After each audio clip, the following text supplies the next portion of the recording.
हाय hello नमस्कार। Welcome to geography. मानव भूगोल पढ़ रहे हैं हम लोग। स्वागत है आपका। मानव भूगोल में हम लोगों ने लगभग 3 से 4 चैप्टर निपटा लिए हैं। ये वाला चैप्टर है जनसंख्या से संबंधित।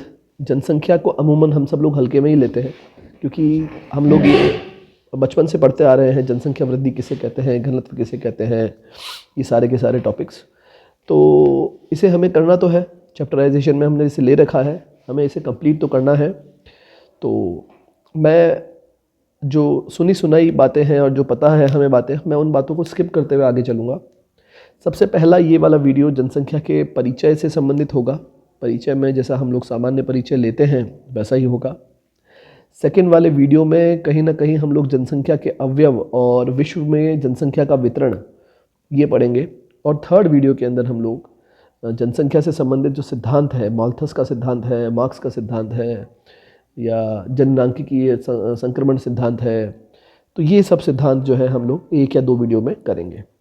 तो जनसंख्या से संबंधित क्वेश्चन जो है सिद्धांत से रिलेटेड आते हैं, मैपिंग से रिलेटेड आते हैं, कहाँ जनसंख्या विरल है, कहाँ सघन है, और जनसंख्या वृद्धि के कारणों को चार ऑप्शंस में देकर के आपसे पूछा जाता है। कई बार हमें लगता है ये तो हम कर लेंगे, लेकिन कॉन्ट्राडिक्शंस कई सारे MCQs में आपस में मिल जाता है।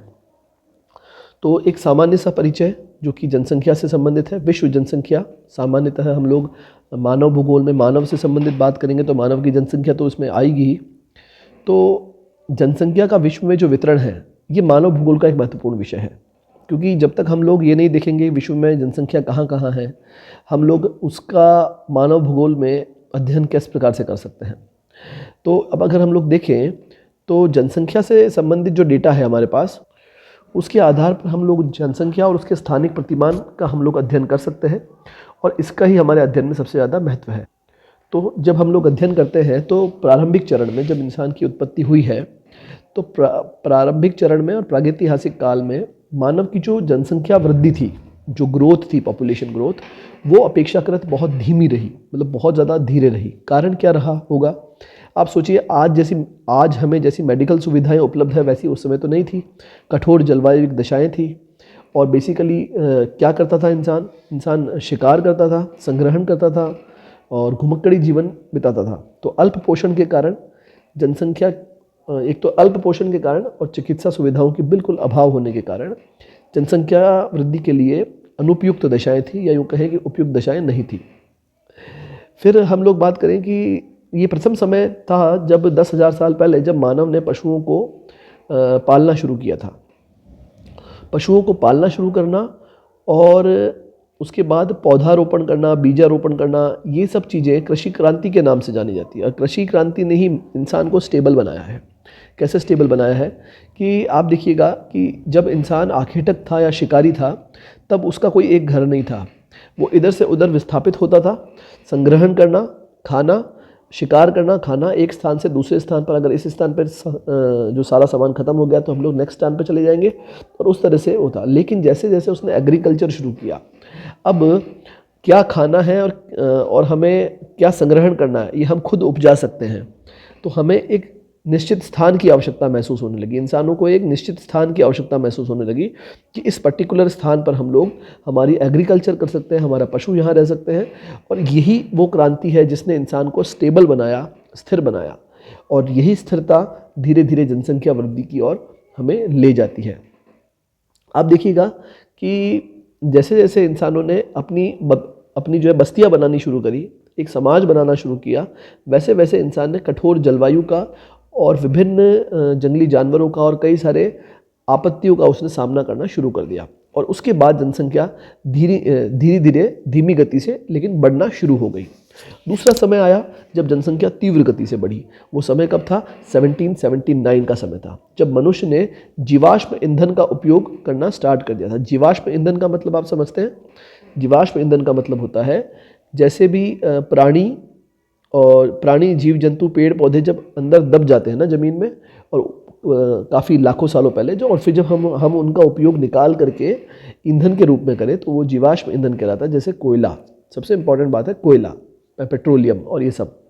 तो जैसे जैसे हम लोगों ने 1779 का जब समय था, ये देखिए 1779 का जब समय था, तो मनुष्य ने जीवाश्म ईंधन को उपयोग में लाना शुरू किया और इस विकास की अवस्था को औद्योगिक क्रांति का नाम दिया गया। मतलब औद्योगिक क्रांति भी एक वो समय है जिसके बाद पॉपुलेशन बढ़ी है या तेजी से बढ़ी है। फिर हम लोग बात करते हैं कि एक तो कृषि क्रांति जो शुरू में इंसान के द्वारा की गई, और फिर औद्योगिक क्रांति। इसका जनसंख्या के स्थानिक वितरण पर भी गहरा प्रभाव पड़ा। देखो, जब भी ये वर्ड आता है ना, स्पेशियल डिस्ट्रीब्यूशन, या हिंदी में कहें स्थानिक वितरण, मतलब इसका मतलब, इसको कॉम्प्लिकेटेड वर्ड के रूप में मत लीजिएगा। इसका मतलब होता है किस स्थान पर कितनी पॉपुलेशन है, कितना घनत्व है, पर्टिकुलर स्थान के सापेक्ष में जनसंख्या का अध्ययन, वही स्थानिक वितरण है। तो इन क्रांतियों ने विश्व की जनसंख्या के प्रतिमानों को और जननांकिकी को विशिष्ट रूप से परिवर्तित करके रख दिया। जैसे पर्टिकुलर किसी स्थान पर, फॉर एग्जांपल, अगर औद्योगिक क्रांति अमेरिका के अंदर, या यूँ कहें कि ब्रिटेन के अंदर पल्लवित हुई है, या यूँ कहें कि वहाँ पर बढ़ी है, तो औद्योगिक क्रांति के वहाँ बढ़ने के पर्टिकुलर कारण आप देखिएगा कि पॉपुलेशन उस समय की वहीं सबसे ज़्यादा बढ़ी, और उसकी अपेक्षा दूसरे क्षेत्रों में जहाँ पर औद्योगिक क्रांति का अभाव था, टेक्नोलॉजी का अभाव था, जनसंख्या विरल रही। तो ये इस प्रकार की क्रांतियाँ हैं जिसने विश्व में जनसांख्यिकी को परिवर्तित करने का काम किया। फिर हम लोग देखते हैं पारिस्थितिकी दृष्टि से कृषि और औद्योगिक क्रांतियाँ महत्वपूर्ण रही, क्योंकि जनसंख्या अंकों एवं घनत्व का मानव और प्राकृतिक पर्यावरण के बीच में गहरा संबंध रहा। यदि जनसंख्या में कमी अथवा बढ़ोतरी होती है तो भूमि के उपयोग, बस्ती का आकार, देश की अर्थव्यवस्था, प्रवसन प्रतिमान और सामाजिक गतिशीलता सब में परिवर्तन आता है। मतलब कहने का मतलब है कि अगर जनसंख्या में कमी हो गई, आप सोचिए, अगर हमारे देश की जनसंख्या में कमी हो गई तो यहाँ से माइग्रेशन, या यूँ कहें प्रवास जो लोग करेंगे उनकी मात्रा भी कम हो जाएगी, हमारी अर्थव्यवस्था में जो प्रोडक्शन होगा वो भी कम हो जाएगा, और जैसा हमारे भूमि का उपयोग है, या यूँ कहें बस्तियों का आकार है, बस्तियों की सघनता है, वो सब चीज़ें परिवर्तित इसमें होती है। अब हम लोग अगर मोटा मोटी बात करें तो एग्रीकल्चर से पहले की जनसंख्या कितनी थी और एग्रीकल्चर के बाद में किस प्रकार से जनसंख्या में वृद्धियाँ हुई है, आप इस टेबल के माध्यम से देख सकते हैं। अगर आपको जनसंख्या के विषय में कोई भी प्रश्न का उत्तर लिखना हो तो इस प्रकार की टेबल को आप ग्राफ बना करके दिखा दीजिए, आपका उत्तर बहुत इफेक्टिव रहेगा, बहुत एफिशिएंसी दिखेगी आपके आंसर में। जैसे फॉर एग्जांपल अब आप पूछेंगे ग्राफ कैसे बनाया जाए इस टेबल का, तो आप इस तरह से एक्स एक्सिस ले लीजिए, इधर से वाई एक्सिस ले लीजिए, ये तो रहा हमारा एक्स एक्सिस, ये रह गया हमारा वाई एक्सिस, देखिएगा वाई एक्सिस। फिर आपको ग्राफ किस तरह से लेना होता है, एक तरफ तो आप लिख दीजिए वर्ष, चाहे यहाँ लिख दीजिए चाहे यहाँ लिख दीजिए। एक तरफ फॉर एग्जांपल आपने यहाँ लिख दिया वर्ष, समय, और एक तरफ आपने लिख दिया पॉपुलेशन या जनसंख्या। और फिर जैसे फॉर एग्जांपल यहाँ लिखा है 10,000 वर्ष पूर्व 50, तो ये आ गया यहाँ पर। फिर जैसे जैसे समय बढ़ेगा जनसंख्या भी बढ़ेगी, ये यहाँ, फिर यहाँ, फिर यहाँ, फिर यहाँ, फिर यहाँ। तो जैसे जैसे हमारा ग्राफ इस तरफ बढ़ेगा समय के साथ, वैसे वैसे पॉपुलेशन वाला ग्राफ ऊपर की तरफ बढ़ता जाएगा। आप समझ रहे हैं ना, ये जो स्ट्रेट लाइन है टेढ़ी वाली, ये हमेशा इसी को दिखाती है कि दोनों पैरामीटर्स एक साथ बढ़ रहे हैं, क्योंकि जैसे जैसे हम लोग इस तरफ बढ़ रहे हैं वैसे वैसे ऊपर भी तो जा रहा है ग्राफ, देखिए आप ऐसे ऐसे ऐसे करके, तो दोनों के दोनों पैरामीटर्स एक साथ बढ़ रहे हैं, ये बेसिकली ग्राफ दिखाता है। तो जब हम लोग देखते हैं जनसंख्या को लाख में, तो ये तो आइडिया ही हो सकता है कि 10,000 साल पहले कैसी रही होगी। तो अगर हम लोग देखें तो लगभग 1750 के आसपास हमारी जनसंख्या, ये जो हमें आंकड़ा दिखा रखा है 8,000, ये लाख में आंकड़ा है, आपको मैं 8,000 ही बोलूँगा ताकि आप इसे अनुपातिक रूप में समझ सकें। आप देखिएगा 1850 में जो पॉपुलेशन है हमारी वो लगभग 100 करोड़ हो जाती है। 100 करोड़ के बाद 1850 से 1962 या में 300 करोड़, लगभग 100 सालों के अंदर जनसंख्या 200 करोड़ बढ़ी है। आप समझ रहे हैं। वहीं जब आप 1962 से 1975 में चलते हैं, मात्र 10 सालों में, ये देखो मैंने जो यहाँ पे आपको डेटा बताया, ये आप ये देखिएगा 1850 से लेके 1960, ये डेटा लगभग ये 100 सालों में जनसंख्या 200 करोड़ बढ़ी है। लेकिन यहीं 10 सालों में जनसंख्या में वृद्धि कितनी हो गई है, 100 करोड़ ज़्यादा हो गई, 300 करोड़ से 400 करोड़ पहुंच गया। मतलब ये कौन सा समय है, ऐसा कौन सा समय है कि 10 ही सालों में जनसंख्या 100 करोड़ बढ़ गई। ये वो समय है जिस समय औद्योगिक क्रांति और टेक्नोलॉजीज़ हाई हो चुकी है और चिकित्सा के साधन ज़्यादा बढ़ चुके हैं और इंसान अब लेविश लाइफ की तरफ बढ़ रहा है। तो पॉपुलेशन भी बढ़ेगी। फिर 75 से लेके 87 या फिर 10 सालों में 100 करोड़ बढ़ रही है, 87 से 99 फिर 100 करोड़ और 2012 में 700 करोड़। अब यही अंदाजा है कि 2025 में 800 करोड़ होगी और 2050 तक 1000 करोड़। आप समझ सकते हैं कि हम लोग हर 10 साल के अंदर लगभग 100 करोड़ की पॉपुलेशन को बढ़ा रहे हैं वर्ल्ड वाइड। तो फिर अब हम लोग बात करते हैं कि जनसंख्या वृद्धि 18,000 ईसा पूर्व से लेके 2000 ईसा पूर्व तक की अगर हम लोग इसको ग्राफ में समझें ईयर्स के साथ, तो ये कुछ इस तरह का ग्राफ बनेगा। इसमें बेसिकली हमारे लिए ये वाला टेबल इंपॉर्टेंट है और उसका ग्राफ कैसे बनाना है वो मैंने आपको बता दिया है। फिर हम लोग बात करेंगे जनसंख्या वृद्धि के इतिहास की। तो मैं आपको बता चुका हूँ जनसंख्या वृद्धि का इतिहास किस तरह से रहा है और किन किन कारणों से जनसंख्या में वृद्धि हुई है। वहीं जब हम लोग डेटा देखते हैं विश्व के अलावा Asia, Europe, Africa, Latin America, Anglo America और ओशानिया का, तो देखिए कुछ इस तरह का डेटा बनता है कि जनसंख्या ये मिलियन के अंदर दिखा रखी। सबसे पहले तो जब भी आप ग्राफ और टेबल लें तो जो भी डेटा दे रखा है उसको आपने किस फैक्टर में दिखाना है उसको आप ज़रूर यहाँ पे लिखें। तो जैसे ये डेटा मिलियन में दिखा रखा है, विश्व की जनसंख्या इतनी और इसके बाद जस्ट डबल, फिर इसके बाद ये और इसके बाद ये, मतलब लगभग 98 से लेके 2050 तक जनसंख्या डबल होने की संभावना है वर्ल्ड वाइड देखा जाए तो। और वहीं एशिया की जनसंख्या, जो हमारा एशिया है, वो भी इसी स्पीड से आगे की ओर बढ़ रहा है। 98 के बाद लगभग 2050 में ये भी तकरीबन 40% के आसपास, 40-50% के आसपास ये बढ़ेगा। यूरोप, एशिया और इस तरह के जो ये डेटा है ये प्रति महाद्वीप के आधार पर है, आप लोग देख लीजिएगा। फिर हम लोग देखते हैं कि जनसंख्या वृद्धि दर एशिया में सर्वाधिक ऊंची और उसके बाद अफ्रीका, लैटिन अमेरिका कंट्री की होगी। जैसा कि हम लोगों ने देखो ये सब प्रेडिक्शन के हम लोग किस तरह से लेते हैं, ये अनुमान हम लोग किस तरह से लेते हैं।